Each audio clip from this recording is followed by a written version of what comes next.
যারা এনআইডি সংশোধন করতে চাচ্ছেন, এনআইডি কার্ড সংশোধন নিয়ে যারা বিপদে আছেন, তাদের জন্য আমার আজকের এই ভিডিওটা। এনআইডি কার্ডে ভুল বাংলাদেশে এটা একটা সাধারণ ঘটনা। এনআইডি কার্ড যারা লিখতে বসেন, যারা টাইপিং করেন, তাদের আর একটু পড়াশোনার প্রয়োজন। এটা আমার ব্যক্তিগত একটা অপিনিয়ন। সাধারণ একটা স্পেলিং কীভাবে করতে হয় তারা অনেক সময় ভুলে যান। হয়তো অনেকে কাউন্টার দিতে পারেন, তাদের কাগজে যা লেখা থাকে তারা তাই লেখেন। হ্যাঁ, এটার সাথে আমি এগ্রিড। তো যারা যারা এনআইডি কার্ড সংশোধন করতে চান, তাদের কী করণীয় উচিত, কোথায় গিয়ে করবেন, সে বিষয়ে একটু কথা বলবো। ফার্স্ট অফ অল, আপনি নিজেই চাইলে কম্পিউটার বা মোবাইলের মাধ্যমে জন্ম নিবন্ধন বা এনআইডি কার্ড সংশোধন করতে পারবেন। আজকের টপিক হচ্ছে এনআইডি কার্ড সংশোধন। এটা যদি করতে চান তাহলে আপনাকে কী করতে হবে? নিজে আপনি কম্পিউটারের মাধ্যমে করতে পারেন, দেন আপনি কোনো সাইবার ক্যাফে থেকে করতে পারেন, অথবা উপজেলা যে 106 নম্বর রুম আছে এনআইডি কার্ড সংশোধনের, সেখানেও যাইতে পারেন, নির্বাচন অফিসেও আপনি যেতে পারেন। তবে এনআইডি কার্ডে সাধারণত কয় ধরনের ভুল হয়ে থাকে? এনআইডি কার্ডে সাধারণত 2 থেকে 3 ধরনের মারাত্মক ভুল হয়। 1 নম্বর হচ্ছে নেম স্পেলিং মিস্টেক, নামের বানান ভুল। হয়তো কারো আকার ও শিকার ভুল হয়েছে, কারো বাবা মায়ের নামে ভুল থাকতে পারে। 2 নম্বর জন্ম তারিখ ভুল। জন্ম তারিখের মধ্যে আবার 2টা পার্ট। একটা হচ্ছে আপনার মাস বা দিন, এটা ইজি বা সফট হিসেবে ধরা হয়, আর ইয়ারটাকে ধরা হয় হার্ড। যাদের জন্ম সালে ভুল, তাদের জন্য একটু সাফার করতে হবে। এরপর আরেকটা ভুল আছে, সেটা হচ্ছে ঠিকানা, অ্যাড্রেস। অ্যাড্রেসের ব্যাপারটাও একটু 2টা পার্ট। যদি আপনার গ্রাম বা ওয়ার্ড বা ইউনিয়ন ভুল হয়, এটা খুব ইজি, বা থানা পর্যন্ত ইজি। যদি জেলাকে চেঞ্জ করতে চান তাহলে আপনার জন্য এটা হার্ড। জেলা এবং বিভাগকে যদি আপনি চেঞ্জ করতে চান, এটা আপনার জন্য হবে হার্ড। তাই আরেকটি বিষয় আছে, সেটা হচ্ছে অনেকে এনআইডি কার্ডে শিক্ষাগত যোগ্যতা অ্যাড করতে চান, অনেকে আছে ব্লাড গ্রুপ অ্যাড করতে চান। তো এই বিষয় নিয়ে সব কিছু মিলে একটা কথা বলতে চাই। বর্তমান সময় এনআইডি কার্ড কারেকশন খুবই সহজ একটি প্রসেস। আপনি অনলাইন আবেদন করলে আপনার একটা মেসেজ আসবে, অথবা আপনাকে নক করে জানানো হবে। এখন প্রশ্ন হলো, আপনি এনআইডি কার্ড কীভাবে কারেকশন দিবেন যদি আপনার এনআইডি কার্ড ছাড়া অন্য কোনো সাপোর্টিং পেপারস না থাকে?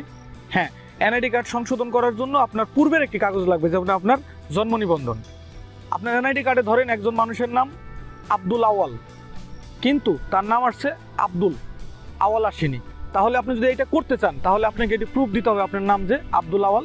এই জন্য আপনাকে একটা সলিড অথবা একটা বৈধ জন্ম নিবন্ধন আপনাকে বানাতে হবে, এবং আপনার নাম যে আব্দুল আওয়াল, এটা আপনাকে প্রুফ করতে হবে। আপনি একটি জন্ম নিবন্ধন তৈরি করবেন, দেন আপনি এটাকে সাপোর্টিং পেপার হিসেবে সাবমিট করবেন। দেন আপনি এনআইডি কার্ড কারেকশনের জন্য আবেদন করলে আশা করি আপনার এটা হয়ে যাবে। তবে 3 থেকে 4টি ধাপে, 6টি ধাপে এই এনআইডি কার্ড সংশোধন হয়। কিছু কাজ আছে উপজেলাতেই হবে, কিছু আছে আপনাকে ডাইরেক্ট আগারগাঁও যেতে হবে। এই পার্ট আছে, কয়েকটা ক্যাটাগরি আছে, A, B, C এরকম ক্যাটাগরি আছে। উপজেলায় যে কাজগুলো হয় এগুলো খুব ইজি এবং সফট, আর যেগুলোর জন্য আগারগাঁও যেতে হয় এটা আপনাকে একটু হার্ড লাইনে যেতে হবে, বা আপনাকে স্ট্রাগল করতে হবে, কষ্ট করতে হবে। এরপরে মূল বিষয় হচ্ছে, যদি আপনার বাবা মায়ের নামে ভুল হয়, তাহলে আপনার বাবা মায়ের জন্ম নিবন্ধন এবং আপনাদের সার্টিফিকেট পেপারস যদি আপনার বাবা মায়ের নাম ঠিক থাকে, তাহলে আপনি এই পেপারসগুলো সাবমিট করলে আপনার এই কাজটা সহজে হয়ে যাবে।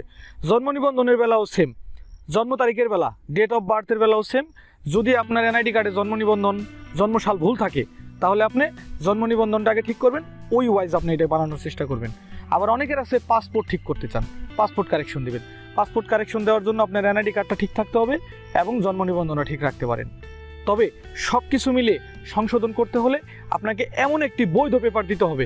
যেমন আপনি যদি এনআইডি কার্ড সংশোধন করতে চান, তাহলে আপনাকে ভ্যালিড পাসপোর্টের সঠিক তথ্য দিতে হবে, যে এই পাসপোর্টে আমার দেখেন সঠিক তথ্য আছে। অথবা আপনাকে জন্ম নিবন্ধনের সঠিক তথ্য সাবমিট করতে হবে, মানে আপনার নাম বা আপনার বাবার নাম, আপনার মায়ের নাম, অথবা আপনার জন্ম তারিখ যেইটাই, আপনাকে এটা প্রুভ করতে হবে। যেমন আমার মায়ের নাম সালেহা বেগম, এই নামে একটা স্পেলিং মিস্টেক ছিল, বেগম কথাটা ছিল না। আমি এটাকে অ্যাড করছি, খুব ইজি। আমার কিছু টাকা খরচ হয়েছে, দৌড়াদৌড়ি করতে হয়েছে, কিন্তু ওনার নাম যে সালেহা বেগম, এরকম পেপারস আমাদের কাছে আছে। যেমন আমার পেপারস আছে, ছোটো ভাই বোনের পেপারস আছে। সব কিছু মিলে আমি যখন এই পেপারসগুলো সাবমিট করছি, তাদের কাছে মনে হয়েছে যে এটা অ্যাকুরেট পেপারস এবং এটা বৈধ, দিতে হবে। আফটার এ টাইম আমার এই কাগজটা সম্পূর্ণ হয়েছে। তাই যারা জন্ম নিবন্ধন এনআইডি কার্ড সংশোধন করতে চান, তারা জন্ম নিবন্ধন অ্যাপ্লাই করতে পারেন, এটা দিয়ে অ্যাপ্লাই করতে পারেন, অথবা পাসপোর্ট দিয়ে অ্যাপ্লাই করতে পারেন। এই 2টা খুবই গুরুত্বপূর্ণ এবং ভ্যালিড ইনফরমেশন। আমি এখানে এনআইডি কার্ড নিয়ে একটু কথাবার্তা বললাম। যাদের ভালো লাগে তারা আমাদের সাথেই থাকবেন। আর যদি আমার এখানে কোনো ইনফরমেশন গ্যাপ থেকে থাকে, আমাকে অবশ্যই ভালো ইনফরমেশন বা সঠিক ইনফরমেশন দিয়ে সহযোগিতা করবেন। সকলকে ধন্যবাদ।